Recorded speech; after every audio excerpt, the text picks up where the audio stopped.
living out of a car. It's a possible cheaper way to live, but it's not the only cheap way to live, and it's probably not the most practical cheap way to live. The most practical cheap way to live would be as if you could stay with family, specifically rent-free or pay a very small rent.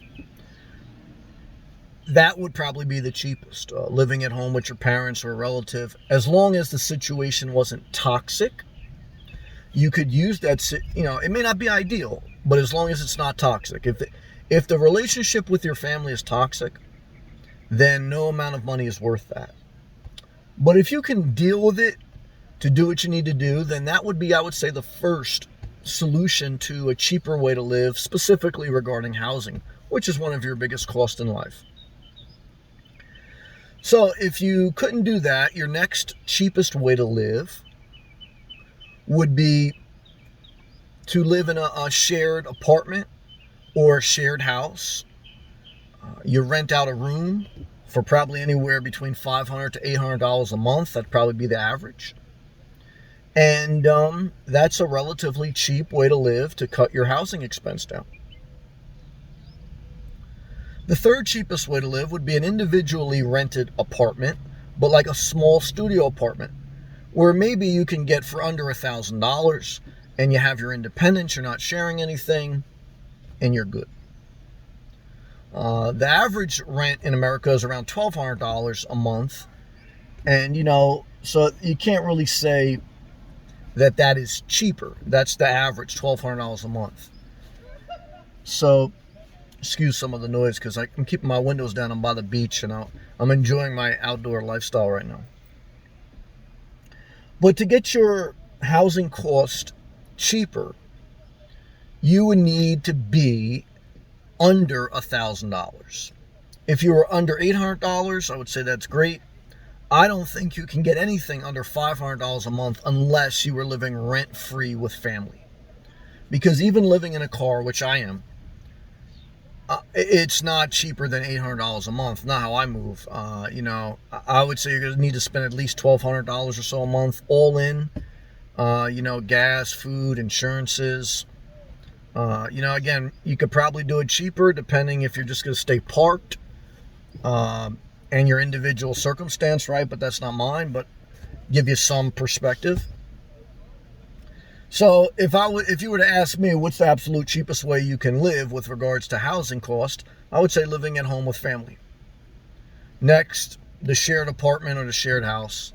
Next, the studio apartment. And then next is you're pretty much at rental. The advantage of living in your car or living in an RV, you're going to have similar cost of renting an apartment because you could have, definitely if you have an RV, you could have campground fees. If you live in your car, gas, food, etc. You're going to be close to $1,000 a month, bare minimum. So, really the only value then to live in your vehicle, whether regular car, van, or RV, is the mobility.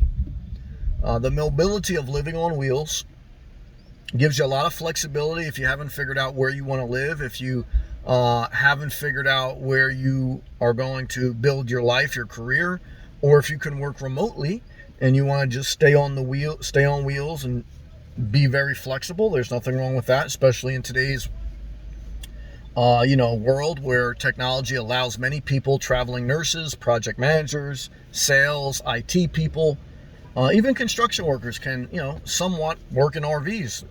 People who work in oil fields live in RVs because they travel from towns to towns. So, there's different ways to do it depending on your individual circumstance. For me, I really have really enjoyed living out of my vehicle for the past 4 years because I needed maximum flexibility. I needed that flexibility to get down to Florida to get the job transfer. I'm here now.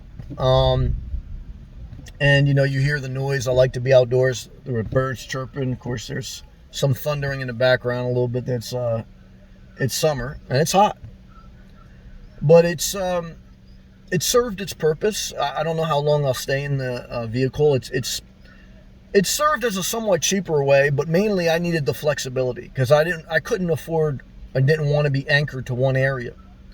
I wanted to use this opportunity in my life to see where I would want to put roots, to see what it's like to live on the road, to see some of the cost.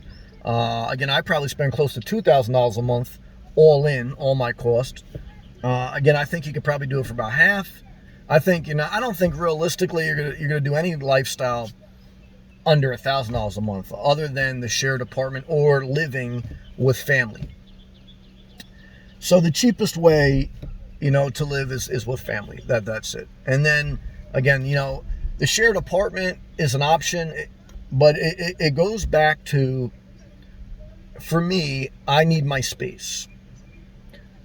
Whether it's in a parking lot by myself or a house by myself or an apartment by myself, I'm not saying a shared environment, whether with family or with someone else that you rent a place with, I'm not saying it can't work. And for some people, it does work. But it's just not my thing. I mean, if I had to, I would do it. You always got to remember in life, right? It's like if you have no choice, you do what you got to do.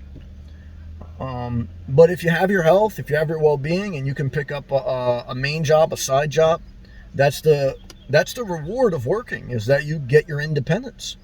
And you want to do it when you have your health and your well-being, so that when you're older, you don't have to fight as much for the dollar and, or wherever you live, for the currency. And, those are my thoughts. As I sit here, I smell the ocean air, and I'm thankful to be kind of at my destination. I've enjoyed the journey. Have I lived cheaper than the average person? I would say there's probably people that live cheaper than me, because again, I've not been so tight. I kind of just wanted to keep my expenses above $2,500 a month. And my main objective was for maximum flexibility.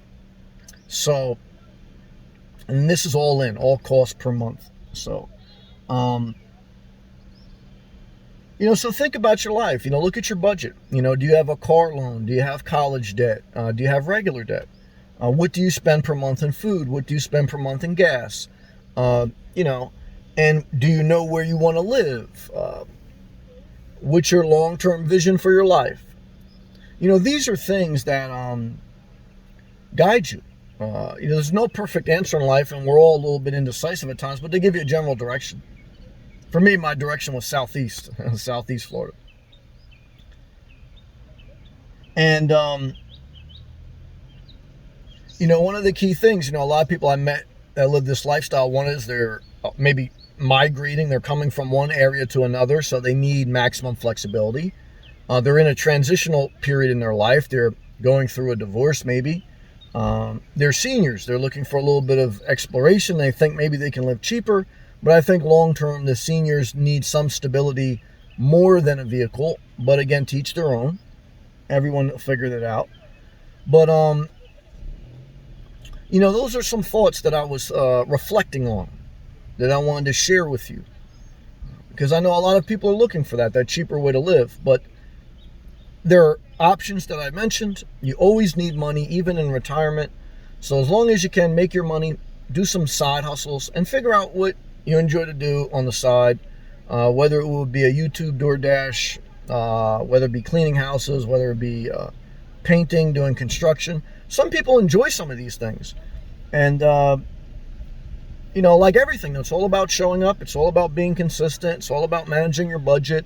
It's all about healthy relationships, healthy lifestyle. And it's all about managing your time. Because that's life. Life is just a series of days put together. What did you do today? What did you do yesterday? What did you do the day before? That's a life. I know a lot of people are waiting for this one big thing to happen. Even paying down debt and things like that, which are great experiences. I've been fortunate to experience that. Life continues to go, though, right? I mean, so, there's certain stress relievers, which are good goals. But really, all life is how you live today, how you live yesterday, how you live tomorrow, and the days that you put together that equal a life. So what you want to do is live the healthiest life, physically, mentally, emotionally, spiritually. Position yourself in an environment, a climate, a culture, around people that are healthy for you. Have your personal space, your personal boundaries. Produce your income, produce your side income. Live below your means. And that's the best way to live cheap, however you're going to do it. Hopefully this video and my videos help you. If they do, I appreciate if you click the thumbs up. Also, if you'd like to support the channel, click that blue join button. It'll give you unlimited access to all my live feeds, a custom badge, and custom emoji. Thank you to all my members. Check out my playlist, which has thousands of free videos. And keep pushing forward, one day at a time, one step at a time. Peace.